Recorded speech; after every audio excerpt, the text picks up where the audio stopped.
Hello നമസ്കാരം, xylem P S സിയിലേക്ക് സ്വാഗതം. അപ്പോൾ നമ്മൾ ആ ഒരു സെക്രട്ടേറിയറ്റ് അസിസ്റ്റന്റിന് വേണ്ടിയിട്ടുള്ള batch Xylem P S C ഈ സെപ്റ്റംബർ 4-ാം തീയതി മുതൽ നമ്മൾ സ്റ്റാർട്ട് ചെയ്തിട്ട് ഓൺലൈൻ ബാച്ചാണ്.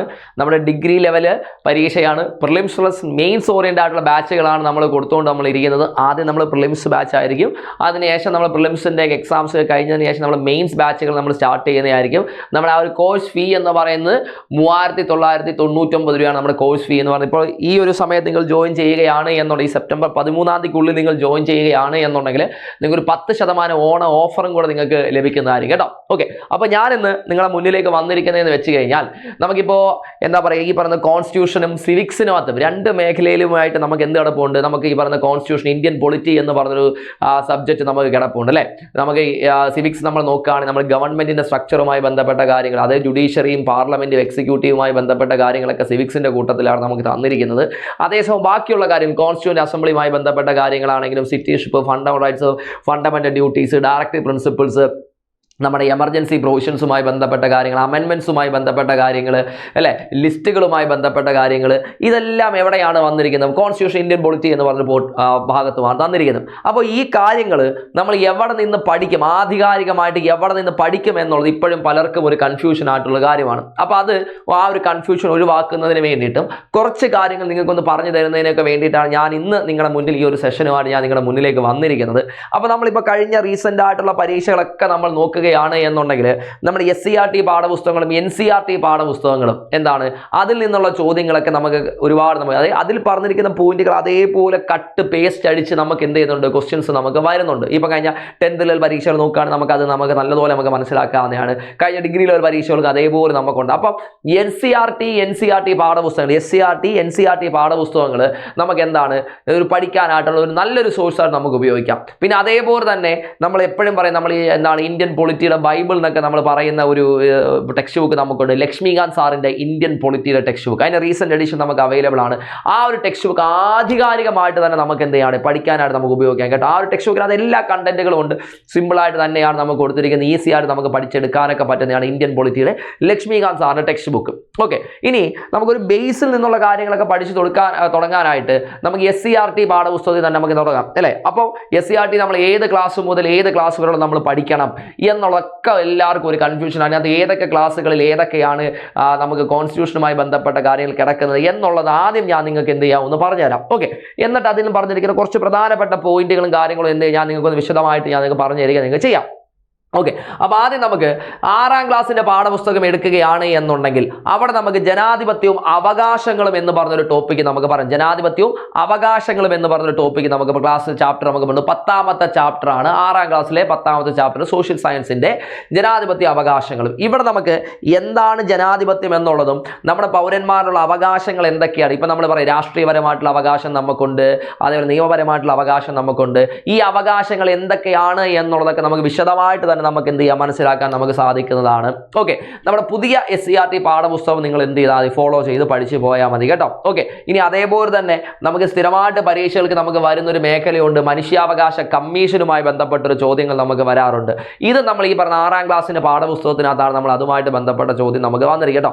നമുക്ക് മനുഷ്യാവകാശ കമ്മീഷനുമായി ബന്ധപ്പെട്ട കാര്യം നമ്മൾ സിവിക്സിനകത്ത് നമുക്ക് എന്ത് ചെയ്യുന്നു പഠിക്കാനായിട്ട് നമുക്ക് വരുന്നുണ്ട്. അപ്പോൾ ആ കൂട്ടത്തിൽ നമുക്ക് എന്ത് ചെയ്യാം, ഇത് നമുക്ക് പഠിച്ചു പോകാവുന്നതാണ്. മനുഷ്യാവകാശ സംരക്ഷണവുമായി ബന്ധപ്പെട്ട് മനുഷ്യാവകാശ സംരക്ഷിക്കുന്ന വേണ്ടി നമ്മുടെ ഇന്ത്യയിലുള്ളതാണ് ദേശീയ മനുഷ്യാവകാശ കമ്മീഷനും സംസ്ഥാന മനുഷ്യാവകാശ കമ്മീഷനും. നമുക്ക് 1993 നിയമം, മനുഷ്യാവകാശ സംരക്ഷണ നിയമം നമുക്ക് നിലവിൽ വന്ന സമയത്ത് നമുക്ക് 1+5 ആയിരുന്നു നമുക്ക് ആൾക്കാരായിട്ട് നമുക്ക് 1+4 ആൾക്കാരായിരുന്നു നമുക്ക് കമ്മീഷന് നമുക്ക് ഉണ്ടായിരുന്നത്. 2019 നമ്മൾ എന്ത് ചെയ്തു, ഭേദഗതി ചെയ്തായിരുന്നു മനുഷ്യാവകാശ നിയമത്തിന്. അങ്ങനെ നമുക്ക് മൊത്തം 1+5 അംഗങ്ങളൊക്കെയാണ് നമുക്കിപ്പോൾ നമുക്ക് നിലവിൽ നമുക്ക് ഉള്ളത്. ഓക്കെ, നമ്മുടെ പാഠപുസ്തകത്തിൽ നമുക്ക് പറഞ്ഞിരിക്കുന്നതെന്ന് വെച്ച് കഴിഞ്ഞാൽ റിട്ടയർഡ് ചെയ്തൊരു സുപ്രീം കോടതി ചീഫ് ജസ്റ്റിസ് ആയിരിക്കും കമ്മീഷന്റെ ചെയർമാനായിട്ടെന്നാണ് നമ്മൾ പറഞ്ഞിരിക്കുന്നത്. മനുഷ്യാവകാശ കമ്മീഷൻ ചെയർമാൻ ഉൾപ്പെടെ 5 അംഗങ്ങൾ ഉണ്ടായിരിക്കും എന്നാണ് പറയുന്നത്. ഇത് നമുക്ക് 93 നിയമം അനുസരിച്ചുള്ളതാണ്, അപ്ഡേറ്റഡ് അല്ല നമ്മുടെ ഈ ഒരു കണ്ടന്റ് എന്ന് പറയുന്നത്. അപ്പോൾ ആ അപ്ഡേറ്റഡ് ആയിട്ടുള്ള കാര്യങ്ങൾ നിങ്ങൾ എന്ത് ചെയ്യുക പഠിച്ചു. നോക്കണേ, സിലബസ് നോക്കുകയാണെങ്കിൽ നമുക്ക് അതിനകത്ത് കറണ്ട് അഫേഴ്സ് എന്ന് പറഞ്ഞൊരു മേഖല നമുക്ക് പറയുന്നുണ്ട് അല്ലേ. കറണ്ട് അഫേഴ്സ് ഓരോ ടോപ്പിക്കിന് അവസാനം കറണ്ട് അഫേഴ്സ് ഉണ്ട്. അപ്പോൾ ഇതൊക്കെ നമുക്ക് കറണ്ട് അഫേഴ്സ് റിലേറ്റഡ് ആയിട്ടൊക്കെ വെച്ചൊക്കെ എന്ത് ചെയ്യാം, നമുക്ക് ചോദ്യങ്ങളായിട്ട് നമുക്ക് വരാം. ഓക്കെ, ഇനി മനുഷ്യാവകാശ കമ്മീഷന്റെ പ്രവർത്തനങ്ങൾ എന്തൊക്കെയാണ്, ചുമതലകൾ എന്തൊക്കെയാണ് എന്നുള്ള കാര്യം പറഞ്ഞു. മനുഷ്യാവകാശം ബന്ധപ്പെട്ട പരാതികൾ അന്വേഷണം നടത്തുക, ജയിലുകൾ സന്ദർശിച്ച് അവിടെ അന്തേവാസികളുടെ ജീവിത സൗകര്യം മറ്റും പഠിച്ച് ശുപാർശ നൽകുക എന്നുള്ളത്, മനുഷ്യാവകാശ സംരക്ഷണ ഫലപ്രദമായ നിർദ്ദേശങ്ങൾ നൽകുക, മനുഷ്യാവകാശ രംഗത്ത് പ്രവർത്തിക്കുന്ന സന്നദ്ധ സംഘടനയെ പരിപോഷിപ്പിക്കുക എന്നുള്ളതും എന്താണ് കമ്മീഷന്റെ ചുമതലകളിൽ വരുന്നതാണ്. ഇത് തന്നെ നമുക്ക് NCERT പാഠപുസ്തകത്തിൽ നമുക്ക് തരുന്നുണ്ട്. ഇദ്ദേഹം നമ്മുടെ ഇപ്പോഴത്തെ അല്ല ആദ്യത്തെ മനുഷ്യാവകാശ കമ്മീഷന്റെ ചെയർമാനാണ് ഇദ്ദേഹം. ജസ്റ്റിസ് രംഗനാഥ മിശ്രയാണ്. ജസ്റ്റിസ് രംഗനാഥ മിശ്രയാണ്. നിലവിലെ ചെയർമാൻ ആരാണ് എന്ന് നിങ്ങൾ ജസ്റ്റ് ആൻസർ എന്ത് ചെയ്യണേ, ഒന്ന് കമന്റ് ബോക്സിൽ ഒന്ന് കമന്റ് ചെയ്യാം. ഓക്കെ, പിന്നെ അടുത്ത നമുക്ക് 7ാം ക്ലാസ്സിലെ പാഠപുസ്തകത്തിലേക്ക് നമ്മൾ പോവുകയാണെങ്കിൽ അവിടെ ഭരണഘടന വഴിയും വഴികാട്ടിയും എന്ന് പറഞ്ഞൊരു ടോപ്പിക്ക് നമുക്ക് പഠിക്കാൻ നമുക്കുണ്ട്. 7ാം ക്ലാസ്സിലെ സോഷ്യൽ സയൻസിൽ 3ാമത്തെ ചാപ്റ്റർ ആയിട്ടാണ് നമുക്കുള്ളത് ഭരണഘടന വഴിയും വഴികാട്ടിയും. അവിടെ നമുക്ക് തുടക്കത്തിൽ തന്നെ നമ്മുടെ ഗാന്ധിജി അദ്ദേഹം യങ് ഇന്ത്യയിൽ 1931 പ്രസിദ്ധീകരിച്ച യങ് ഇന്ത്യയിലെ എന്ത് ചെയ്യുന്നു ഒരു കോട്ട് എന്ത് ചെയ്യും നമുക്ക് തുടക്കത്തിൽ പറഞ്ഞു. നമുക്ക് ഇതൊക്കെ നമുക്ക് പരീക്ഷയ്ക്ക് ചോദ്യങ്ങളായിട്ട് നമുക്ക് വരും. തന്നിട്ട് ഇത് ആര് പറഞ്ഞതാണ്, എവിടെയാണ് പ്രസിദ്ധീകരിച്ചത് എന്ന രീതിയിലൊക്കെ ചോദ്യങ്ങളൊക്കെ നമുക്ക് വരാം. അപ്പൊ നോക്കണേ, എല്ലാ പ്രതിസന്ധിയിൽ നിന്നും രക്ഷകർത്തത്തിൽ നിന്നും ഇന്ത്യയെ മോചിപ്പിക്കുന്ന ഒരു ഭരണഘടനയ്ക്കായി ഞാൻ പരിശ്രമിക്കും. ഏറ്റവും ദരിദ്രരായ മനുഷ്യർക്ക് രാജ്യത്തെ രൂപപ്പെടുത്തുന്ന കാര്യക്ഷമമായ ശബ്ദം ഉണ്ടാക്കുകയും രാജ്യം അവരുടേതാണെന്ന് അവർക്ക് തോന്നുകയും ചെയ്യണം. ഉച്ചനീതിത്വങ്ങളില്ലാതെ എല്ലാ സമുദായക്കാരും തികഞ്ഞ സൗഹാർദ്ദത്തോടെ ജീവിക്കുന്ന ഇന്ത്യയാണ് എൻ്റെ പരിശ്രമം. തൊട്ടുകൂടായ്മയുടെയും ലഹരി വസ്തുക്കളുടെയും ശാപമില്ലാത്ത ഇന്ത്യ. പുരുഷന്മാരുടെ അവകാശങ്ങൾ അതുപോലെ സ്ത്രീകൾക്കും അനുഭവിക്കുന്ന ഒരു ഇന്ത്യയായിരിക്കണം എന്നാണ് യങ് ഇന്ത്യയിൽ മഹാത്മാഗാന്ധി പറയുന്നത്. ഇത് നമുക്ക് തന്നിട്ട് ഇത് ആര് പറഞ്ഞതാണ് അല്ലെങ്കിൽ എവിടെയാണ് പ്രസിദ്ധീകരിച്ചിരിക്കുന്നത് എന്ന രീതിയിലൊക്കെ ചോദ്യങ്ങൾ നമുക്ക് വരാവുന്നതാണ്. ഓക്കെ, ഇനി നമ്മുടെ പുതിയ SCERT പാഠപുസ്തകത്തിൽ ഇതാ ഈ ഗവൺമെന്റ് ഓഫ് ഇന്ത്യ, നമുക്കറിയാം ഗവൺമെന്റ് ഓഫ് ഇന്ത്യക്ക് വളരെ പ്രധാനപ്പെട്ട ഒരു എന്താണ് ഒരു നിർമ്മാണമാണ് ബ്രിട്ടീഷുകാർ ഇന്ത്യയിൽ നടത്തിയത് അല്ലേ. പല ചോദ്യങ്ങൾ നമുക്ക് വന്നിട്ടുണ്ട്. ബ്രിട്ടീഷ് ഗവൺമെന്റ് ഇന്ത്യയിൽ നടപ്പിലാക്കിയ ഏറ്റവും ദൈർഘ്യമേറിയ നിയമം ഏത്? Government of India 1935. ഓക്കെ, അതേപോലെ ഭരണഘടന നിർമ്മിക്കാൻ ഭരണഘടനാ നിർമ്മാതാക്കൾ ഏറ്റവും കൂടുതൽ സ്വാധീനിച്ച നിയമം ഏതാണ്? Government of India 1935. Okay, blue print of Indian constitution, Indian ഭരണഘടന ബ്ലൂ പ്രിന്റ് എന്നറിയപ്പെടുന്ന നിയമം ഏതാണ്? ഗവൺമെന്റ് ഓഫ് ഇന്ത്യ 1935 ആണ്. ഈ ഗവൺമെന്റ് ഓഫ് ഇന്ത്യയിൽ കടമെടുത്ത പല ആശയങ്ങളും നമ്മൾ എന്ത് ചെയ്തിട്ടുണ്ട്, പരീക്ഷയ്ക്ക് ചോദ്യമായിട്ട് നമുക്ക് വന്നിട്ടുണ്ട് അല്ലേ. ഫെഡറൽ സംവിധാനം എന്ന ആശയം ചോദിച്ചിട്ടുണ്ട്. അതിൽ PSC എന്ന ആശയം, നമുക്ക് അടിയന്തരാവസ്ഥകൾ എമർജൻസി പ്രൊവിഷൻസ് എന്ന ആശയം, സംസ്ഥാനത്തിലുള്ള ഗവർണർ അല്ലെ പോസ്റ്റ് ഓഫ് ഗവർണർ എന്ന ആശയങ്ങളൊക്കെ നമുക്ക് എവിടെ നിന്നാണ് കടമെടുത്തത്? Government of India 1935. ജുഡീഷ്യറി എന്ന ആശയം government of India 1935. Government of India 1935ന്റെ കുറച്ച് സവിശേഷതകളാണ് നമ്മൾ ഇവിടെ പറഞ്ഞത്. ഇത് നമുക്ക് എന്ത് ചെയ്യാം, പരീക്ഷയ്ക്ക് ചോദ്യങ്ങളായിട്ടൊക്കെ നമുക്ക് വരാം. ഓക്കെ, അവിടെ ഗവൺമെന്റ് ഓഫ് ഇന്ത്യ നമ്മൾ 391 വിഭാഗങ്ങളും 10 പട്ടികകളും നമുക്ക് ഉണ്ടായിരുന്നു. ഓക്കെ, ദുർബല വിഭാഗങ്ങൾ, സ്ത്രീകൾ, തൊഴിലാളി എന്നിവർക്ക് പ്രത്യേക മണ്ഡലങ്ങൾ ഗവൺമെന്റ് ഓഫ് ഇന്ത്യ 1935 അനുവദിച്ച് നൽകിയിട്ടുണ്ടായിരുന്നു. കേന്ദ്രത്തിനും അന്നത്തെ പ്രവിശ്യകൾക്കുമായിട്ട് അധികാരം വിഭജിച്ചു. ഇന്നും അങ്ങനെ തന്നെയല്ലേ, സംസ്ഥാനങ്ങൾക്കും കേന്ദ്രത്തിന് അധികാരം വിഭജിച്ചു കൊടുത്തിരിക്കുന്നു. ഫെഡറൽ സംവിധാനം നമ്മൾ 35 നിയമത്തിൽ പറഞ്ഞിട്ടുണ്ടായിരുന്നു. കേന്ദ്രത്തിൽ ദ്വിമണ്ഡല സഭകൾ ഉണ്ടായിരുന്നു. കേന്ദ്രത്തിൽ ദ്വിമണ്ഡല സഭ ഉണ്ടായിരുന്നു. 35 6 പ്രവിശ്യകളിൽ നമ്മൾ എന്ത് കൊടുത്തിട്ടുണ്ടായിരുന്നു? ദ്വിമണ്ഡല സഭകൾ കൊടുത്തിട്ടുണ്ട്. ബൈക്യാമറൽ ദ്വിമണ്ഡല സഭകൾ എന്ത് ചെയ്തിട്ടുണ്ടായിരുന്നു? കൊടുത്തിട്ടുണ്ടായിരുന്നു. 35ന്റെ സവിശേഷതകളായിട്ട് വരുന്നതാണ് ചോദ്യങ്ങളായിട്ട് നമുക്ക് വരാം. പുതിയ SCERT പാഠപുസ്തകത്തിൽ പറഞ്ഞ ചോദ്യമായിട്ട് നമുക്ക് വരാവുന്നതാണ്. ഓക്കെ, ഇനി ഭരണഘടനാ നിർമ്മാണ സഭയുടെ സവിശേഷതകൾ നമുക്ക് പരീക്ഷ നമുക്ക് ചോദ്യങ്ങളായിട്ട് വരാം. SCERT പുതിയ പാഠപുസ്തകത്തിൽ അടിപൊളിയായിട്ട് കളർഫുൾ ആയിട്ടൊക്കെ നമുക്ക് കൊടുത്തിട്ടുണ്ട്. ആദ്യ സമ്മേളനം നടന്നത് 1946 ഡിസംബർ 9 നടന്നത്. തിരഞ്ഞെടുക്കപ്പെട്ട ആദ്യ അധ്യക്ഷൻ ഡോക്ടർ രാജേന്ദ്ര പ്രസാദ് ആയിരുന്നു. പക്ഷേ ആദ്യത്തെ അധ്യക്ഷൻ, താൽക്കാലിക അധ്യക്ഷൻ ഡോക്ടർ സച്ചിദാനന്ദ സിൻഹയായിരുന്നു. ഇനി ഭരണഘടനയ്ക്ക് അംഗീകാരം ലഭിച്ചത് എന്നാണ് എന്ന് നമ്മൾ പറയുന്നുണ്ട്. 1949 നവംബർ 26 നമ്മുടെ ഭരണഘടനയ്ക്ക് അംഗീകാരം ലഭിക്കുന്നു. ഭരണഘടന നിലവിൽ വരുന്ന 1950 ജനുവരി 26 ഭരണഘടന നിലവിൽ വരുന്നു. ഇന്ത്യ റിപ്പബ്ലിക് ആകുന്നു എന്ന കാര്യം പറയുന്നുണ്ട്. ഡ്രാഫ്റ്റിംഗ് കമ്മിറ്റി ഉണ്ടായിരുന്നു. ഡ്രാഫ്റ്റിംഗ് കമ്മിറ്റിയുടെ ചെയർമാൻ ഡോക്ടർ BR അംബേദ്കറും. നിർമ്മാണ കാലയളവ് 2 വർഷം 11 മാസം 17 ദിവസം. സിമ്പിൾ ആയിട്ടുള്ള കാര്യങ്ങളാണ്, പക്ഷെ തള്ളിക്കളയാൻ പറ്റൂല. ഇതൊക്കെ നമുക്ക് ചോദ്യങ്ങളായിട്ട് നമുക്ക് വരും. ഓക്കെ, ഇനി ഭരണഘടനയുടെ ധർമ്മങ്ങൾ എന്തൊക്കെയാണ് എന്നുള്ളതും എന്ത് ചെയ്യുന്നുണ്ട്, നമ്മുടെ SCERT പാഠപുസ്തകത്തിൽ പറയുന്നുണ്ട്. ഇതൊക്കെ ചോദ്യങ്ങളായിട്ട് നമുക്ക് വരാവുന്ന ഒന്ന്, പൗരന്മാരുടെ അവകാശങ്ങളും കടമകളും സ്ഥാപിക്കുന്നു. രണ്ടാമതായിട്ട് ഗവൺമെന്റിന്റെ അധികാരങ്ങളും പരിമിതികളും വ്യക്തമാക്കുന്നുണ്ട്. രാജ്യത്തിന്റെ അടിസ്ഥാന മൂല്യങ്ങളും ആദർശങ്ങളും നിർവചിക്കുന്നുണ്ട്. സ്വേച്ഛാധിപത്യത്തിനും അധികാര ദുർവിനിയോഗത്തിനും എതിരായി സംരക്ഷണ കവചമായിട്ട് വർത്തിക്കുന്നു, രാജ്യത്തിന് ദിശാബോധം നൽകുന്ന അടിസ്ഥാന രേഖയായി നിലകൊള്ളുന്നു, നാനാത്വത്തിൽ ഏകത്വം സംരക്ഷിക്കുന്നു, രാജ്യത്തെ എല്ലാ ഭരണ സംവിധാനങ്ങളും ഭരണഘടനാ വിധേയമായാണ് പ്രവർത്തിക്കുന്നു ഉറപ്പുവരുത്തുന്നു. ഇതൊക്കെ നമ്മൾ എന്താണ് ഭരണഘടനയുടെ ധർമ്മങ്ങളായിട്ട് നമ്മൾ പറഞ്ഞിരിക്കുന്നതാണ്. ഇതൊക്കെ നമുക്ക് ഡീറ്റെയിൽ ആയിട്ട് നമ്മൾ ക്ലാസ്സുകളിൽ നമ്മൾ പഠിക്കുന്ന കാര്യങ്ങളായിരിക്കും കേട്ടോ. പിന്നെ നമ്മൾ 8ാം ക്ലാസ്സിലെ പാഠപുസ്തകത്തിൽ വരികയാണെങ്കിൽ അവിടെയാണ് നമ്മുടെ ഗവൺമെന്റുമായി ബന്ധപ്പെട്ട കാര്യങ്ങൾ നമ്മൾ പഠിക്കുന്നത്. ഗവൺമെന്റിന്റെ സ്ട്രക്ചറുമായി ബന്ധപ്പെട്ട കാര്യങ്ങളൊക്കെ നമ്മൾ 8ാം ക്ലാസ്സിന്റെ സോഷ്യൽ സയൻസ് 4ാമത്തെ ചാപ്റ്ററിൽ നമ്മൾ പറയുന്നുണ്ട്. നമ്മുടെ ഗവൺമെന്റ്, അവിടെ നമ്മുടെ ആ ഗവൺമെന്റ് സ്ട്രക്ചറും കാര്യങ്ങളൊക്കെ നമ്മൾ പറയുന്നുണ്ട്. നിയമനിർമ്മാണ വിഭാഗം ലെജിസ്ലേച്ചർ ഉണ്ട്, അവരെന്ത് ചെയ്യുന്നു, നിയമം നിർമ്മിക്കുകയാണ് ചെയ്യുന്നത്. നീതിന്യായ വിഭാഗമുണ്ട്, നിയമങ്ങൾക്ക് വ്യാഖ്യാനവും നിയമങ്ങൾക്ക് സംരക്ഷണം നൽകുകയും ചെയ്യുന്നു. കാര്യനിർവഹണ വിഭാഗം നമ്മുടെ എക്സിക്യൂട്ടീവ് ആണ്, നിയമങ്ങൾ നടപ്പിലാക്കുന്ന ആൾക്കാരാണ് കാര്യനിർവഹണ വിഭാഗം എന്ന് പറയുന്നത്. ഓക്കെ, ഇനി നമ്മുടെ 9ാം ക്ലാസ്സിന്റെ പാഠപുസ്തകത്തിലേക്ക് നമ്മൾ വരികയാണെങ്കിൽ അവിടെ ഇന്ത്യൻ ഭരണഘടനയിലെ അധികാര വിന്യാസം എന്ന് പറഞ്ഞുകൊണ്ട് നമ്മൾ വരുന്നത് നമ്മുടെ കോൺസ്റ്റിറ്റ്യൂന്റ് അസംബ്ലിയിൽ ആ ഒരു മീറ്റിംഗ് ഒക്കെ നടക്കുന്ന ഒരു ഇമേജ് ഒക്കെയാണ് 9ാം ക്ലാസ്സിന്റെ 4ാം ക്ലാസ്സിന്റെ പാഠപുസ്തകത്തിലുള്ള ടോപ്പിക് നമ്മൾ പഠിക്കണം. ഇത് നമ്മുടെ ഈ പറഞ്ഞ SCERT പാഠപുസ്തകത്തിൽ നമ്മൾ ആദ്യമായിട്ട് നമ്മൾ ചേർക്കുന്നതാണ് ലക്ഷ്യപ്രമേയം എന്ന്. നോക്കണേ, നമ്മൾ ഭരണഘടനാ നിർമ്മാണ സഭയിൽ 13 ഡിസംബർ 1946 നമ്മുടെ ജവഹർലാൽ നെഹ്റു ലക്ഷ്യപ്രമേയം അവതരിപ്പിച്ചു എന്നുള്ള കാര്യം നമുക്കറിയാം അല്ലേ. ഈ ലക്ഷ്യപ്രമേയം 22 ജാനുവരി 1947 ഭരണഘടനാ നിർമ്മാണ സഭ അംഗീകാരം നൽകിയെന്നറിയാം. ഈ ലക്ഷ്യപ്രമേയമാണ് പിന്നീട് നമ്മുടെ ഭരണഘടന നിലവിൽ വന്നപ്പോൾ എന്തായിട്ട് മാറിയത്, നമ്മുടെ ഭരണഘടന ആമുഖമായിട്ട് ഉൾക്കൊള്ളിച്ചത് എന്നുള്ള കാര്യം നമുക്കറിയാവുന്നതാണ്. അപ്പോൾ ലക്ഷ്യപ്രമേയം നമ്മുടെ SCERT പാഠപുസ്തകത്തിൽ ആദ്യമായിട്ട് ഉൾക്കൊള്ളിക്കുന്നതുകൊണ്ട് തന്നെ ഇനി വരാൻ പോകുന്ന പരീക്ഷകൾ അവിടെ നമുക്ക് എന്ത് ചെയ്യാം, ഈ ലക്ഷ്യപ്രമേയവുമായി ബന്ധപ്പെട്ട ചോദ്യങ്ങൾ നമുക്ക് എന്ത് ചെയ്യാം, വരാവുന്ന ലക്ഷ്യപ്രമേയത്തിൽ എന്തൊക്കെയാണ് ഉൾക്കൊള്ളിച്ചിരിക്കുന്നത് എന്നുള്ള ചോദ്യം നമുക്ക് വരാം. ഓക്കെ, അപ്പോൾ ജസ്റ്റ് നമുക്കൊന്ന് പറഞ്ഞു ഡീറ്റെയിൽ ആയിട്ട് നമുക്ക് ക്ലാസ്സുകളിൽ നമുക്ക് പഠിക്കാം. ഭരണഘടനാ നിർമ്മാണ സഭ ഇന്ത്യ ഒരു സ്വതന്ത്ര പരമാധികാര റിപ്പബ്ലിക്കായി തീർക്കുവാനും അതിനായി ഒരു ഭരണഘടന തയ്യാറാക്കാനുള്ള ഗൗരവമേറിയ ദൃഢനിശ്ചയം എന്ത് ചെയ്യുന്നു, പ്രഖ്യാപിക്കുന്നുണ്ട്. ഇന്ത്യ എങ്ങനെയുള്ള സ്വതന്ത്ര പരമാധികാര റിപ്പബ്ലിക്കായിട്ട് അല്ലെ, സ്വതന്ത്ര പരമാധികാര റിപ്പബ്ലിക്കായിട്ടുള്ള രാഷ്ട്രമായിട്ട് വരുന്നതിന് വേണ്ടിയിട്ടുള്ള കാര്യങ്ങൾ. 2, ഈ സ്വതന്ത്ര പരമാധികാര ഇന്ത്യ എന്ന പഴയ ബ്രിട്ടീഷ് ഇന്ത്യൻ പ്രദേശങ്ങൾ, ഇന്ത്യൻ സ്ഥാപനങ്ങൾ ഇന്ത്യൻ യൂണിയന്റെ ഭാഗമാകാൻ തയ്യാറായിട്ടുള്ള ബ്രിട്ടീഷ് ഇന്ത്യക്ക് പുറത്തുള്ള മറ്റു ഭാഗങ്ങൾ എന്നിവയുടെ ഒരു യൂണിയൻ ആയിരിക്കും. നമ്മുടെ ആ ഒരു സ്വതന്ത്ര ഇന്ത്യയിൽ ആരൊക്കെ കാണും, ഏതൊക്കെ സ്ഥലങ്ങൾ കാണുമെന്നാണ് പറഞ്ഞത്. ആരൊക്കെ കാണുമെന്നാണ്, ബ്രിട്ടീഷ് ഇന്ത്യയുടെ പ്രദേശങ്ങളുണ്ട്, ഇന്ത്യൻ സംസ്ഥാനങ്ങളുണ്ട്, ഇന്ത്യൻ യൂണിയനിലേക്ക് ചേരാൻ ആഗ്രഹമുള്ള ബ്രിട്ടീഷ് പ്രവിശ്യയ്ക്ക് വെളിയിലുള്ള സ്ഥലങ്ങളും എന്തിന്റെ ഭാഗമായിട്ട് വരും, നമ്മൾ ഈ പറയുന്ന റിപ്പബ്ലിക് പരമാധികാര സ്വതന്ത്ര ഇന്ത്യയുടെ ഭാഗമായിട്ട് വരുന്നതായിരിക്കും. ഇന്ത്യൻ യൂണിയൻ രൂപീകരിക്കുന്ന പ്രദേശങ്ങൾ സ്വയംഭരണ യൂണിറ്റുകളായിരിക്കും. കൂടാതെ കേന്ദ്ര ഗവൺമെന്റ് നിക്ഷിപ്തമാകാതെയുള്ള എല്ലാ അധികാരങ്ങളും ചുമതലകളും അവർക്ക് നൽകുന്നതായിരിക്കും. ഇന്ത്യൻ യൂണിയനും അതേപോലെ വ്യത്യസ്തമായിട്ടുള്ള പ്രദേശങ്ങളുമുണ്ട്, അവർക്കും അവരുടേതായിട്ടുള്ള അധികാരങ്ങളും മറ്റു കാര്യങ്ങളും നൽകുന്നതായിരിക്കും. സ്വതന്ത്ര പരമാധികാര ഇന്ത്യയുടെ എല്ലാ അധികാരങ്ങളും ജനങ്ങളിൽ നിന്നായിരിക്കും ഉത്ഭവിക്കുക. അത് പരമാധികാരികൾ ആരായിരിക്കും, ജനങ്ങളായിരിക്കും എന്നാണ് പറഞ്ഞിരിക്കുക.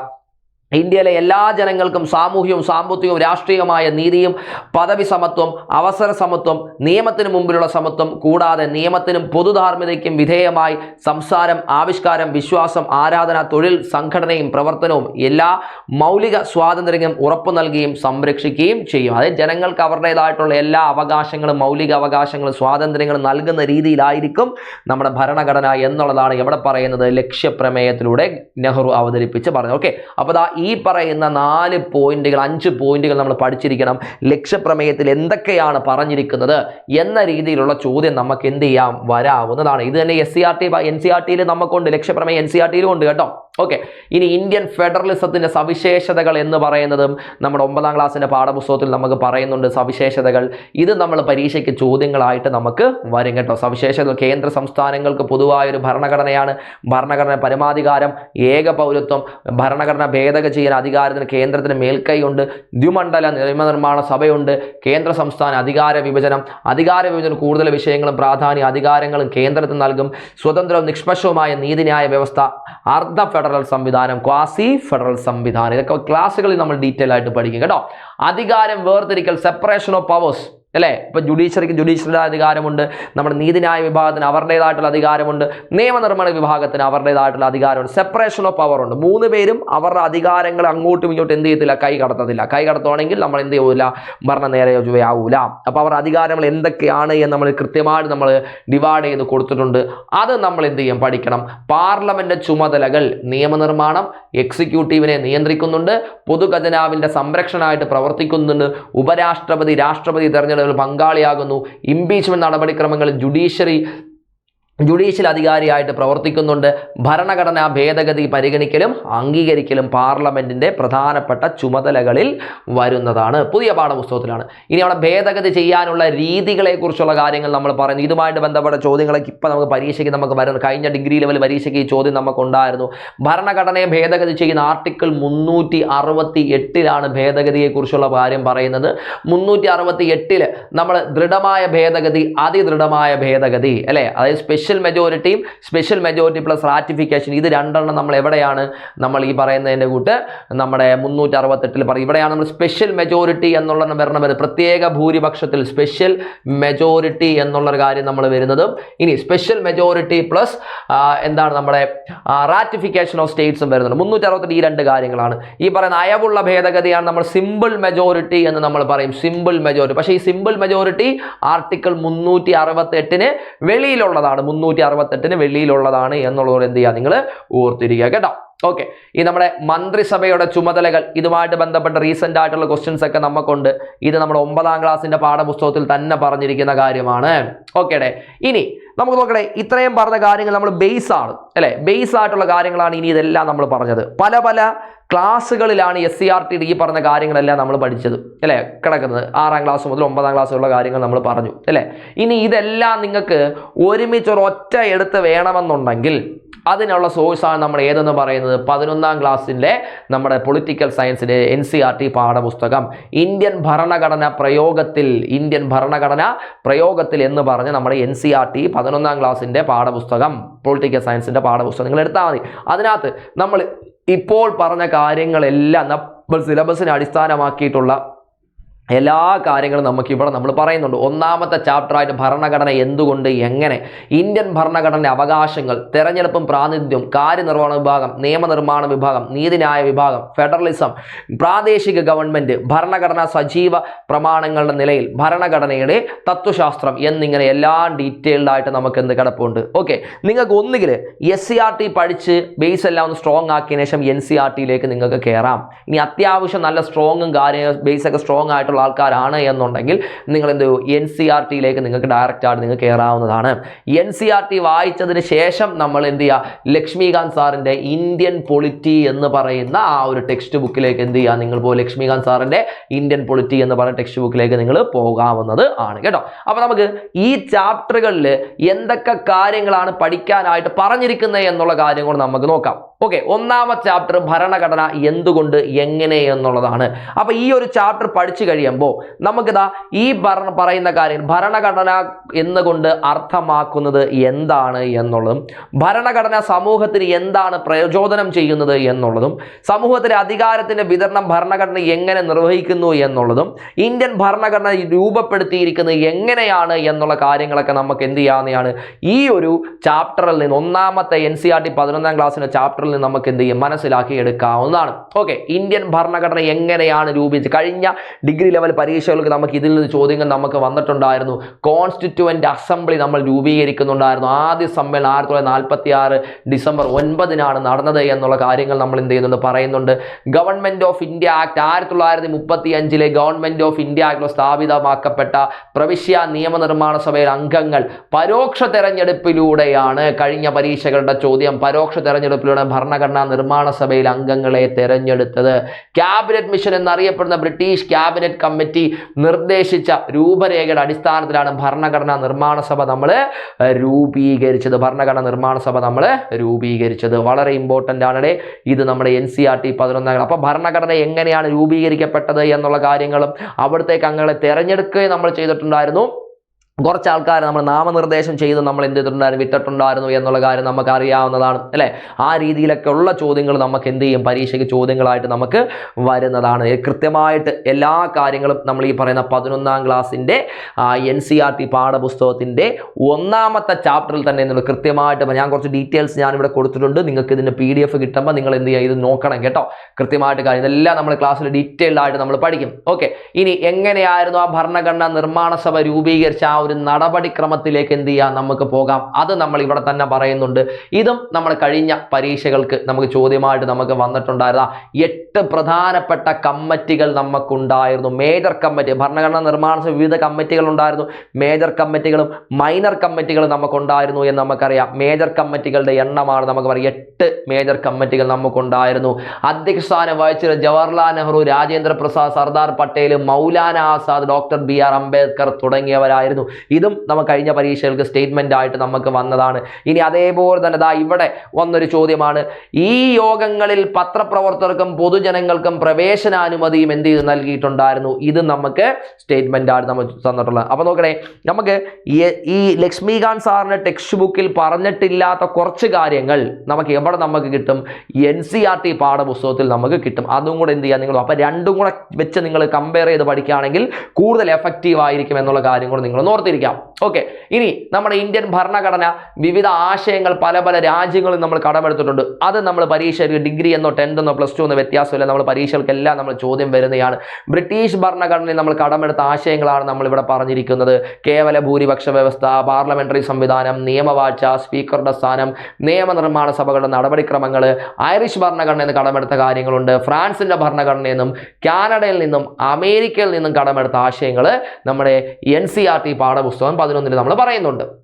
ഇനി രണ്ടാമത്തെ ചാപ്റ്ററാണ് നമ്മൾ പറയുന്നത് ഇന്ത്യൻ ഭരണഘടനയിലെ അവകാശങ്ങൾ, റൈറ്റ്സ് ഇൻ ദ കോൺസ്റ്റിറ്റ്യൂഷൻ എന്നാണ് പറയുന്നത്.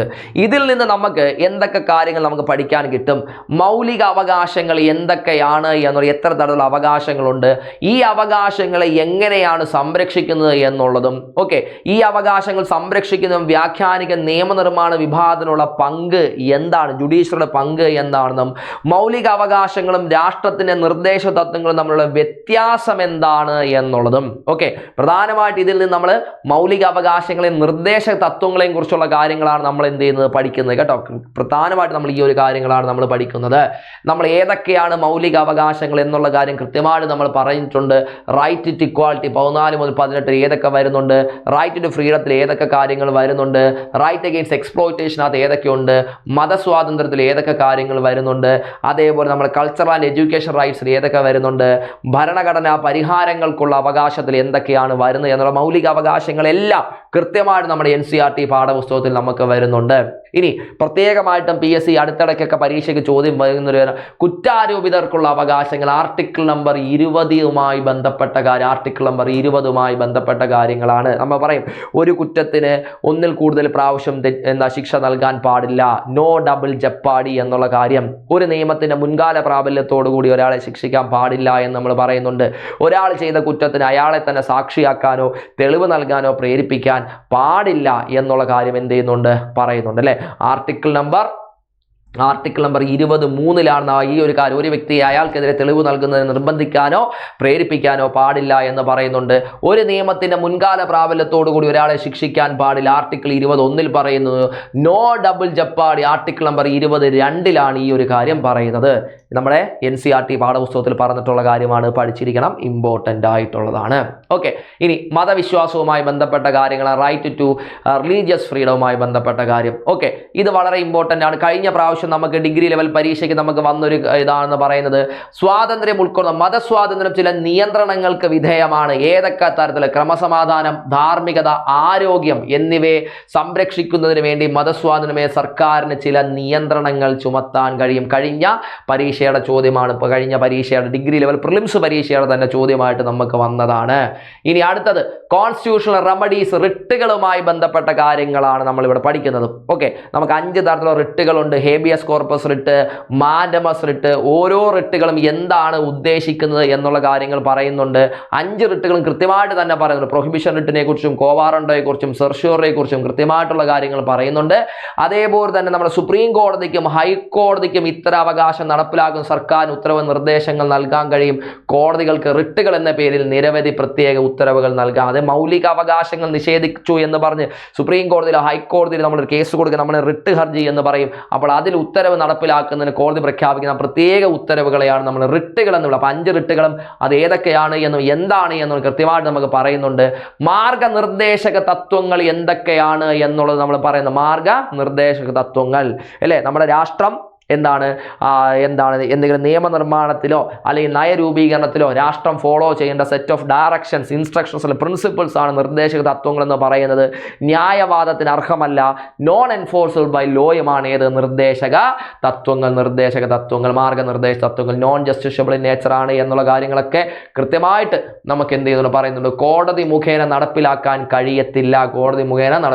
കഴിയത്തില്ല. ഓക്കെ, പിന്നെ അതേപോലെ പാഠപുസ്തകത്തിൽ നിർദ്ദേശതത്വങ്ങൾ ഉൾപ്പെട്ടിട്ടുള്ളത് എന്തൊക്കെയാണ് എന്നുള്ള കാര്യം പറയുന്നുണ്ട്. ഒരു സമൂഹം എന്ന നിലയിൽ നാം സ്വീകരിക്കേണ്ട ഉദ്ദേശ ലക്ഷ്യങ്ങൾ എന്തൊക്കെയാണ്, മൗലിക അവകാശത്തിന് പുറമെ വ്യക്തികൾ അനുഭവിക്കേണ്ടതായ ചില അവകാശങ്ങൾ എന്തൊക്കെയാണ്, ഗവൺമെന്റ് സ്വീകരിക്കേണ്ടതായിട്ടുള്ള നയങ്ങൾ എന്തൊക്കെയാണ് എന്നുള്ള കാര്യങ്ങളൊക്കെ നിർദ്ദേശതത്വങ്ങളിനകത്ത് വരുന്നതാണ്. അതൊക്കെ പഠിച്ചിരിക്കാം, ചോദ്യങ്ങളായിട്ടൊക്കെ നമുക്ക് വരും കേട്ടോ. ഇനി നിർദ്ദേശതത്വങ്ങളും ഡയറക്റ്റ് പ്രിൻസിപ്പിൾസും തമ്മിലുള്ള ആ ഒരു കമ്പാരിറ്റീവ് സ്റ്റഡി നമുക്ക് പറയും. ഇതേ കാര്യം തന്നെ നമ്മൾ ലക്ഷ്മികാന്ത് സാറിന്റെ ടെക്സ്റ്റ് ബുക്കിൽ നമ്മൾ പറഞ്ഞിട്ടുണ്ട് കേട്ടോ. NCERT-യിലും പറയുന്നുണ്ട്, ലക്ഷ്മികാന്ത് സാറിന്റെ ഇന്ത്യൻ പൊളിറ്റി ടെക്സ്റ്റ് ബുക്കിൽ. നിങ്ങൾക്ക് രണ്ടിൽ ഏത് വേണമെങ്കിലും നിങ്ങൾക്ക് എന്ത് ചെയ്യാം, ഇവിടെ പ്രിഫർ ചെയ്യാം കേട്ടോ. ഇനി അടുത്തത് വളരെ ഇമ്പോർട്ടൻ്റ് ആണ്, തെരഞ്ഞെടുപ്പും പ്രാതിനിധ്യവുമായി ബന്ധപ്പെട്ട കാര്യം. ഇത് നമുക്ക് സിവിക്സിനകത്താണ് ഇലക്ഷൻസുമായി ബന്ധപ്പെട്ട കാര്യങ്ങൾ നമ്മൾ പറയുന്നത്. അപ്പോൾ ഇത് പഠിച്ചു കഴിയുമ്പോൾ ടെക്സ്റ്റ് ബുക്കിലെ 3ാമത്തെ അധ്യായം പഠിക്കുമ്പോൾ നമ്മൾ വിവിധ തരത്തിലുള്ള തെരഞ്ഞെടുപ്പ് രീതികൾ ഏതൊക്കെയാണ് എന്നുള്ളതും നമ്മുടെ രാജ്യത്ത് സ്വീകരിച്ചിരിക്കുന്ന തെരഞ്ഞെടുപ്പ് സമ്പ്രദായത്തിന്റെ സവിശേഷത എന്താണ് എന്നുള്ളതും സ്വതന്ത്രവും നീതിപൂർണമായ തെരഞ്ഞെടുപ്പിന്റെ വ്യവസ്ഥകളുടെ പ്രാധാന്യം എന്താണ് എന്നുള്ളതും തിരഞ്ഞെടുപ്പ് പരിഷ്കാരങ്ങളെക്കുറിച്ചുള്ള സംവിധാനങ്ങൾ ഏതൊക്കെയാണ് എന്നുള്ളത് നമുക്ക് മനസ്സിലാക്കാനായിട്ട് നമുക്ക് സാധിക്കും. ഓക്കെ, ഇവിടെ നമുക്ക് കഴിഞ്ഞ പരീക്ഷകൾക്ക് നമുക്ക് എന്താണ് കേവല ഭൂരിപക്ഷ വ്യവസ്ഥയെക്കുറിച്ചും ആനുപാതിക പ്രാതിനിധ്യ വ്യവസ്ഥയെക്കുറിച്ചുള്ള ചോദ്യങ്ങൾ നമുക്ക് കഴിഞ്ഞ പരീക്ഷകൾക്ക് നമുക്കുണ്ടായിരുന്നു അല്ലേ. കേവല ഭൂരിപക്ഷ വ്യവസ്ഥയിലാണ് എന്ന് നമ്മൾ നിയോജന മണ്ഡലം ജില്ലകൾ എന്ന് വിളിക്കുന്ന ചെറിയ ഭൂപ്രദേശങ്ങളായിട്ട് നമ്മൾ ഇന്ന് മാറ്റി. ലോക്സഭാ തെരഞ്ഞെടുപ്പ് നമ്മുടെ നിയമസഭാ തെരഞ്ഞെടുപ്പ് ചെറിയ മണ്ഡലങ്ങളായിട്ട് നമ്മൾ മാറ്റിയിരിക്കുകയാണ്.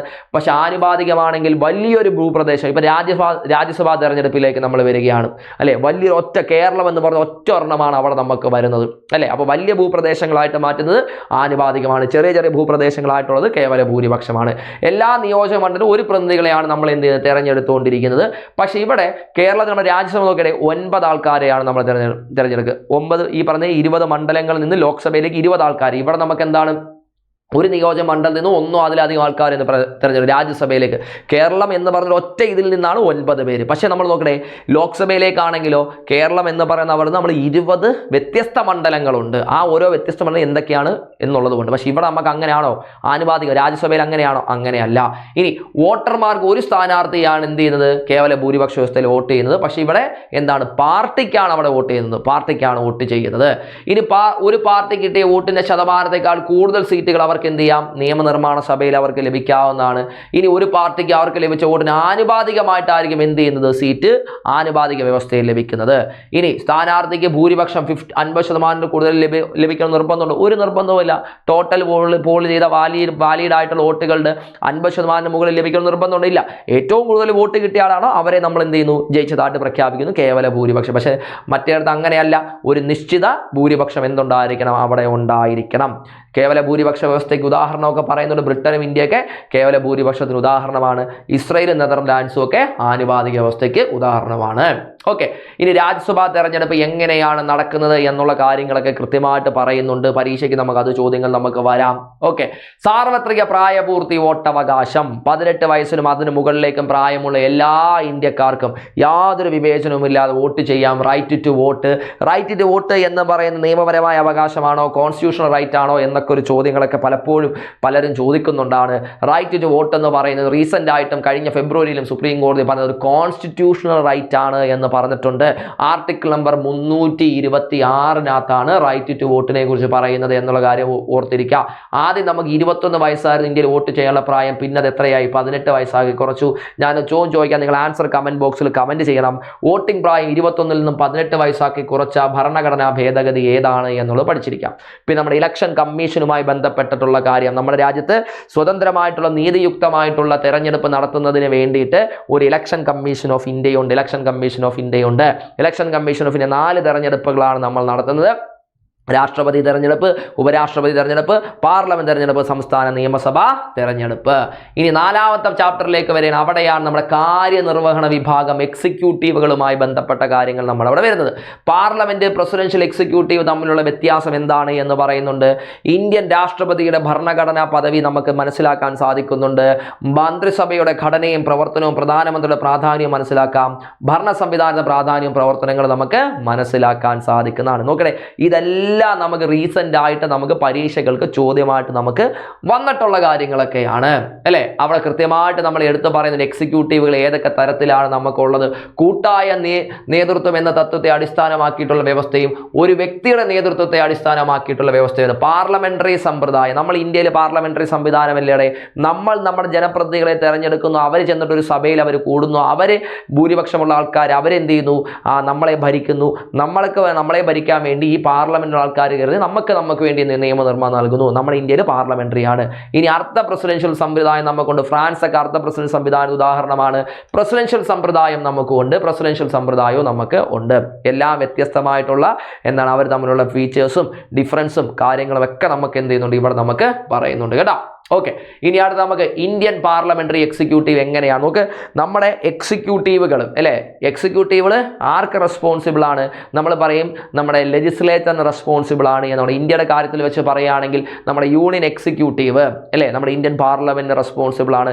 നമ്മുടെ മന്ത്രിസഭ ആർക്ക് റെസ്പോൺസിബിൾ ആണ്? കളക്റ്റീവ്ലി റെസ്പോൺസിബിൾ ടു ആരോടാണ്? ലോക്സഭയാണ്. നമ്മുടെ ചോദ്യമാണ് കേട്ടോ. അപ്പോൾ ഇന്ത്യൻ പാർലമെന്ററി എക്സിക്യൂട്ടീവുമായി ബന്ധപ്പെട്ടും രാഷ്ട്രപതിയുടെ അധികാരവുമായി ബന്ധപ്പെട്ട അധികാരവും സ്ഥാനവുമായി ബന്ധപ്പെട്ട കാര്യങ്ങൾ ആർട്ടിക്കിൾ 74 വളരെ ഇമ്പോർട്ടന്റ് ആണ്. നമ്മുടെ രാഷ്ട്രപതിയെ ഉപദേശിക്കുന്നതിനും സഹായിക്കുന്നതിനും വേണ്ടി പ്രധാനമന്ത്രി തലവനായിട്ടുള്ള കൗൺസിൽ ഓഫ് മിനിസ്റ്റേഴ്സ് വേണം. ഈ പ്രധാനമന്ത്രി തലവനായ കൗൺസിൽ ഓഫ് മിനിസ്റ്റേഴ്സിന്റെ എന്താണ് ഉപദേശപ്രകാരം മാത്രമേ ചെയ്യാനായിട്ട് രാഷ്ട്രപതിക്ക് പ്രവർത്തിക്കാൻ സാധിക്കത്തുള്ളൂ. ഇനി ഇതും റീസെന്റ് ആയിട്ട് നമ്മൾ പരീക്ഷകൾക്ക് വന്നൊരു കാര്യമാണ്. SCERT പാഠപുസ്തകത്തിൽ നമ്മുടെ കൗൺസിൽ ഓഫ് മിനിസ്റ്റേഴ്സിനെ ഡിവൈഡ് ചെയ്തിരിക്കുന്നത്. SCERT പറഞ്ഞിരിക്കുന്നത് പ്രധാനമന്ത്രിയായിട്ടും ക്യാബിനറ്റ് മന്ത്രിമാരായിട്ടും സഹമന്ത്രിമാരായിട്ടും ഉപമന്ത്രിമാരായിട്ടും എന്ത് ഡിവൈഡ് ചെയ്തിട്ടുണ്ട് എന്നാണ് പറയുന്നത്. ഓക്കെ, പക്ഷെ ഭരണഘടനാപരമായിട്ട് നമ്മൾ നോക്കുകയാണ് എന്നുണ്ടെങ്കിൽ നമുക്കവിടെ പ്രൈം മിനിസ്റ്റർ, ക്യാബിനറ്റ് മിനിസ്റ്റേഴ്സ്, പിന്നെ മിനിസ്റ്റർ ഓഫ് സ്റ്റേറ്റ്. ഈ മിനിസ്റ്റർ ഓഫ് സ്റ്റേറ്റിനെയാണ് നമ്മൾ സഹമന്ത്രിമാരും ഉപമന്ത്രിമാരും എന്ന് പറയുന്നത്. പക്ഷേ നമുക്ക് ഭരണഘടനയിൽ ഈ പറയുന്ന ഡെപ്യൂട്ടി മിനിസ്റ്ററിനോ അങ്ങനെ ഒന്നും നമ്മൾ എന്ത് ചെയ്തിട്ടില്ല, സബ് മിനിസ്റ്ററിനോ ഒന്നും നമ്മൾ പറയുന്നില്ല. പ്രൈം മിനിസ്റ്റർ, ക്യാബിനറ്റ് മിനിസ്റ്റർ, പിന്നെ നമുക്ക് ആരാണ് നമുക്ക് വരുന്നത്? മിനിസ്റ്റർ ഓഫ് സ്റ്റേറ്റ് ആണ് വരുന്നത്. മിനിസ്റ്റർ ഓഫ് സ്റ്റേറ്റും ആണ് നമുക്ക് വരുന്നത്. ഓക്കെ, ഇനി നമുക്ക് 5ാമത്തേതാണ് നിയമനിർമ്മാണ വിഭാഗം. അവിടെ നിയമനിർമ്മാണ സഭകളുടെ പ്രാധാന്യത്തെക്കുറിച്ചും ഇന്ത്യൻ പാർലമെന്റ് ഘടനയെക്കുറിച്ചും അധികാരത്തെക്കുറിച്ചും നിയമനിർമ്മാണ പ്രക്രിയയെക്കുറിച്ചുള്ള കാര്യങ്ങൾ പറയുന്നുണ്ട്. പാർലമെന്റ് കാര്യനിർവഹണത്തെ എങ്ങനെയാണ് നിയന്ത്രിക്കുന്നത് എന്നുള്ളതും ഇന്ത്യൻ പാർലമെന്റ് സ്വയം നിയന്ത്രിക്കപ്പെടുന്നത് എന്നിവയെല്ലാം നമുക്ക് എന്താണ് മനസ്സിലാക്കാൻ സാധിക്കുന്നത്. പാർലമെന്റുമായി ബന്ധപ്പെട്ട നിയമനിർമ്മാണ പ്രക്രിയയുമായി ബന്ധപ്പെട്ടാണ് നമുക്ക് എന്ത് ചെയ്യുന്നത് മനസ്സിലാക്കാൻ സാധിക്കും. ഇവിടെ നമുക്ക് ലോക്സഭയുടെയും രാജ്യസഭയുടെയും ആ ഒരു എന്താണ് കൃത്യമായിട്ടുള്ള ഒരു കമ്പാരിസൺ അല്ലെ, അവരുടെ അധികാരങ്ങൾ എന്തൊക്കെയാണ് എന്ന് കൃത്യമായിട്ട് നമുക്ക് ഈ ഒരു ചാപ്റ്ററിൽ നമുക്ക് വന്നിട്ടുണ്ട്. അത് നമുക്ക് പരീക്ഷകൾ ചോദ്യമായിട്ട് നമുക്ക് വന്നിട്ടുണ്ട്. ഓക്കെ, ഇനി പാർലമെന്റിന്റെ എങ്ങനെയൊക്കെയാണ് ആ ഒരു ബില്ല് നിർമ്മിക്കുന്നതുമായി ബന്ധപ്പെട്ടിട്ടുള്ള ആ ഒരു പ്രക്രിയയെക്കുറിച്ചുള്ള കാര്യങ്ങളൊക്കെ നമുക്ക് എന്ത് ചെയ്യുന്നുണ്ട് കൃത്യമായിട്ട് നമുക്ക് ഇവിടെ പറയുന്നുണ്ട്. ഏതൊക്കെയാണ് വിവിധ തരത്തിലുള്ള ബില്ലുകൾ, ഗവൺമെന്റ് ബില്ലുകൾ, സ്വകാര്യ ബില്ല്, ധനേതര ബില്ലുകൾ, ധനബില്ല്, സാധാരണ ബില്ല്, ഭരണഘടനാ ഭേദഗതി ബില്ല്, ഇങ്ങനെ ക്ലാസിഫൈ ചെയ്തിട്ടുള്ള കാര്യങ്ങളൊക്കെ എന്ത് ചെയ്തിട്ടുണ്ട് നമുക്ക് കൃത്യമായിട്ട് നമുക്ക് ക്ലാസിഫൈ ചെയ്തും പറഞ്ഞിട്ടുണ്ട്. അടുത്ത നമ്മുടെ ജുഡീഷ്യറിയുമായി ബന്ധപ്പെട്ട കാര്യമാണ് നീതിന്യായ വിഭാഗം. നീതിന്യായ വിഭാഗ സ്വാതന്ത്ര്യം എന്നുകൊണ്ട് എന്താണ് നമ്മൾ മനസ്സിലാക്കുന്നത്? നമ്മുടെ അവകാശങ്ങൾ സംരക്ഷിക്കാൻ നീതിന്യായ വിഭാഗത്തിന്റെ പങ്ക് എന്താണ്, അവർ എന്താണ് ചെയ്യുന്നത് എന്നുള്ളതും, ഭരണഘടന വ്യാഖ്യാനിക്കാൻ നീതിന്യായ വിഭാഗത്തിന്റെ പങ്ക് എന്താണെന്നും, ഇന്ത്യൻ പാർലമെന്റ് നീതിന്യായ വിഭാഗവും തമ്മിലുള്ള ബന്ധം എന്താണ് എന്നുള്ളതും. നമ്മുടെ ഇന്ത്യയുടെ നീതിന്യായ വിഭാഗത്തിലാണ് നമ്മൾ സുപ്രീം കോടതി വരുന്നുണ്ട്, ഹൈക്കോടതി വരുന്നുണ്ട്, ജില്ലാ കോടതി വരുന്നുണ്ട്, കീഴ്ക്കോടതി നമുക്ക് വരുന്നത്. അപ്പോൾ ആ കോടതികളുടെ ഡിവിഷൻസും അവരുടെ അധികാരങ്ങളും കാര്യങ്ങളും ഒക്കെ എന്തൊക്കെയാണ് എന്നുള്ള കൃത്യമായിട്ട് നമുക്ക് 11ാം ക്ലാസ്സിൻ്റെ NCERT പാഠപുസ്തകത്തിൽ വരുന്നുണ്ട്. സുപ്രീം കോടതിയുടെ വിവിധ അധികാരങ്ങളെക്കുറിച്ചുള്ള കാര്യങ്ങൾ, തനതധികാരം, അപ്പീൽ അധികാരം, ഉപദേശാധികാരം, റിട്ടുകൾ, തനതധികാരം ഒറിജിനൽ ജുഡീഷ്യൽ ആർട്ടിക്കിൾ 31, അപ്പീൽ അധികാരം ആർട്ടിക്കിൾ 132, ഉപദേശാധികാരം രാഷ്ട്രപതിക്ക് ഉപദേശം നൽകുക ആർട്ടിക്കിൾ നമ്പർ 143, റിട്ട് അധികാരം ആർട്ടിക്കിൾ നമ്പർ 32. ഇനി ഇതുകൂടാതെ കുറച്ച് പ്രത്യേക അധികാരങ്ങളെ കുറിച്ചുമൊക്കെ കൃത്യമായിട്ട് പറയുന്നു. കേന്ദ്ര ഗവൺമെന്റും സംസ്ഥാന സർക്കാരും തമ്മിലുള്ള കേസുകളാണെങ്കിൽ സുപ്രീം കോടതിയിൽ മാത്രമേ കൊടുക്കാൻ പറ്റൂ, തനതധികാരത്തിൽ വരുന്നതാണ്. 2 സംസ്ഥാനം തമ്മിലുള്ള കേസുകൾ ഉണ്ടെങ്കിൽ സുപ്രീം കോടതിയിൽ മാത്രമേ പറ്റത്തുള്ളൂ, തനതധികാരത്തിൽ വരുന്നതാണ്. ഇനി കേന്ദ്രവും സംസ്ഥാനവും മറ്റ് കുറച്ച് സംസ്ഥാനങ്ങൾക്കെതിരാണെങ്കിലും സുപ്രീം കോടതിയിൽ മാത്രമേ കൊടുക്കാൻ പറ്റൂ. അങ്ങനെ സുപ്രീം കോടതിയുടെ വിവിധ അധികാരങ്ങളെ കുറിച്ചുള്ള കാര്യങ്ങളും കൃത്യമായിട്ട് നമുക്ക് NCERT-യിലുണ്ട്. അടുത്ത ഫെഡറലിസവുമായി ബന്ധപ്പെട്ട് എന്താണ് ഇന്ത്യൻ ഫെഡറലിസവുമായി ബന്ധപ്പെട്ട കാര്യങ്ങൾ, ഇന്ത്യൻ ഫെഡറൽ വ്യവസ്ഥകൾ എന്തൊക്കെയാണ്, കേന്ദ്ര സംസ്ഥാനങ്ങൾ തമ്മിലുള്ള തർക്ക വിഷയങ്ങളുമായി ബന്ധപ്പെട്ട കാര്യങ്ങളെ കുറിച്ചുള്ളതൊക്കെ നമുക്ക് 7ാമത്തെ ചാപ്റ്ററിൽ നമുക്ക് പഠിക്കാനായിട്ട് നമുക്ക് സാധിക്കും. 7ാമത്തെ ചാപ്റ്ററിൽ നമുക്ക് കിട്ടും. ഓക്കെ, ഇവിടെ നമ്മൾ ലിസ്റ്റുകളുമായി ബന്ധപ്പെട്ട കാര്യം, കേന്ദ്ര ലിസ്റ്റ്, സംസ്ഥാന ലിസ്റ്റ്, സംയുക്ത ലിസ്റ്റ്. സംയുക്ത ലിസ്റ്റാണ് നമ്മുടെ സമവർത്ത പട്ടിക എന്ന് നമ്മൾ പറയും. അതായത് നമ്മുടെ എന്താണ് കൺകറന്റ് ലിസ്റ്റ്. അവിടെ കുറച്ച് ഉദാഹരണങ്ങളും മറ്റു കാര്യങ്ങളൊക്കെ നമുക്ക് ഇവിടെ കൊടുത്തിട്ടുണ്ട്. ഓരോ ലിസ്റ്റിലും എന്തൊക്കെയാണ് വരുന്നത് എന്നുള്ളതൊക്കെ നമ്മളവിടെ പറഞ്ഞിട്ടുണ്ട് കേട്ടോ. കേന്ദ്ര ലിസ്റ്റ് എന്ന് പറയാൻ കേന്ദ്ര സർക്കാരുമാണ്, സംസ്ഥാന ലിസ്റ്റ് എന്ന് വെച്ചാൽ സംസ്ഥാനങ്ങൾക്ക് മാത്രമേ, സമവർത്ത പട്ടിക അല്ലെങ്കിൽ സംയുക്ത ലിസ്റ്റ് എന്ന് വെച്ചാൽ 2 പേർക്കും ഒരേപോലെ അധികാരമുള്ള കാര്യങ്ങൾ. ഇനി ഇതിലൊന്നും ഉൾക്കൊള്ളാത്ത കാര്യങ്ങൾ ഉൾക്കൊള്ളിച്ചാൽ നമ്മൾ ഏതെന്ന് പറയുന്നത് അവശിഷ്ട അധികാരങ്ങൾ എന്ന് പറയുന്നത്, അവശിഷ്ട അധികാരങ്ങൾ. പിന്നെ പ്രാദേശിക ഗവൺമെന്റ്, അവിടെയാണ് നമ്മുടെ പഞ്ചായത്ത് മുനിസിപ്പാലിറ്റിയുമായി ബന്ധപ്പെട്ട കാര്യങ്ങളൊക്കെ നമ്മൾ ഇവിടെയാണ് നമുക്ക് വരുന്നത്. പ്രാദേശിക ഗവൺമെന്റ് എന്നുള്ള ഒരു മേഖലയിലാണ് നമുക്ക് വരുന്നത്. അവിടെ 73 74 ഭരണഘടനാ ഭേദഗതിയെ കുറിച്ചുള്ള കാര്യങ്ങൾ പറയുന്നുണ്ട്. ഇനി ഭരണഘടന ഒരു സജീവ പ്രമാണം എന്ന രീതിയിലുള്ള കാര്യം, ഇവിടെയാണ് നമ്മുടെ ഭരണഘടന ഭേദഗതിയുമായി ബന്ധപ്പെട്ട കാര്യങ്ങൾ, ഭേദഗതിക്കുള്ള കണ്ടീഷൻസ് എന്തൊക്കെയാണ് എന്നുള്ള കാര്യങ്ങളൊക്കെ നമ്മൾ എവിടെയാണ് ഈ പറഞ്ഞ 9ാമത്തെ ക്ലാസ്സിലാണ് നമ്മൾ പറയുന്നത്. ഓക്കെ, ഇനി 9ാമത്തെ ചാപ്റ്ററിൽ 10ാമത്തെ ചാപ്റ്ററിലാണ് ഭരണഘടനയുടെ തത്വശാസ്ത്രവുമായി ബന്ധം. ഭരണഘടനയുടെ തത്വശാസ്ത്രം പഠനം എന്തുകൊണ്ട് പ്രാധാന്യം അർഹിക്കുന്നു, ഭരണഘടനയുടെ പ്രധാന സവിശേഷതകൾ എന്തെല്ലാമാണ്, ഭരണഘടനയ്ക്കെതിരെയുള്ള പ്രധാന വിമർശനങ്ങൾ എന്തൊക്കെയാണ്, ഭരണഘടന പരിമിതികൾ എന്തൊക്കെയാണ് എന്നുള്ളതൊക്കെ നമുക്ക് എവിടെ കിട്ടും, നമുക്ക് ഈ പറയുന്ന 10ാം ക്ലാസ്സിന്റെ NCERT പാഠപുസ്തകത്തിൽ നമുക്ക് കിട്ടുന്നതായിരിക്കും. ഓക്കെ, അപ്പോൾ നമുക്ക് ചുരുക്കി പറഞ്ഞു കഴിഞ്ഞാൽ SCERT പഠിച്ചു തുടങ്ങുക, അതിനുശേഷം നിങ്ങൾക്ക് എന്ത് ചെയ്യുക, NCERT-യിലേക്ക് വരിക. SCERT ഒരു സ്ട്രോങ് ആയി കഴിഞ്ഞതിന് ശേഷം അല്ലെങ്കിൽ ബേസൊക്കെ അറിയാവുന്ന ആൾക്കാർ എന്ത് ചെയ്യുക, നേരെ NCERT-യിലേക്ക് പോകാം. പിന്നെ അതിനുശേഷം എന്ത് ചെയ്യുക, ലക്ഷ്മികാന്ത് സാറിൻ്റെ ടെക്സ്റ്റ് ബുക്കിലേക്ക് നിങ്ങൾ അല്ലെങ്കിൽ കമ്പയർ ചെയ്ത് NCERT-യും ലക്ഷ്മികാന്ത് സാറിൻ്റെ ടെക്സ്റ്റ് ബുക്കോടെ എന്ത് ചെയ്യുക, കമ്പയർ ചെയ്ത് വേണമെങ്കിൽ നിങ്ങൾക്ക് എന്ത് ചെയ്യാൻ പറയും. നമ്മുടെ ഇവിടെ സൈലം PSC-യുടെ ക്ലാസ്സുകൾ നമ്മൾ ഈ ഒരു SCERT NCERT ലക്ഷ്മികാന്ത് സാറിൻ്റെയൊക്കെ ടെക്സ്റ്റ് ബുക്സിനൊക്കെ അടിസ്ഥാനമാക്കിയിട്ടായിരിക്കും ക്ലാസ്സുകൾ പോകുന്നത്. ഭരണഘടനയിൽ ഏത് ചോദ്യങ്ങൾ വന്നാലും സിവിക്സിൽ നിന്ന് ഏത് ചോദ്യങ്ങൾ വന്നാലും നിങ്ങൾക്ക് ആൻസർ ചെയ്യാൻ പറ്റുന്ന രീതിയിലുള്ള ക്ലാസ്സസ് ഒക്കെ ആയിരിക്കും നമ്മൾ പ്രൊവൈഡ് ചെയ്യുന്നത് കേട്ടോ. അപ്പോൾ നമുക്കിനി എന്ത് ചെയ്യാം, ക്ലാസ്സുകളിൽ നമുക്ക് കാണാം. താങ്ക്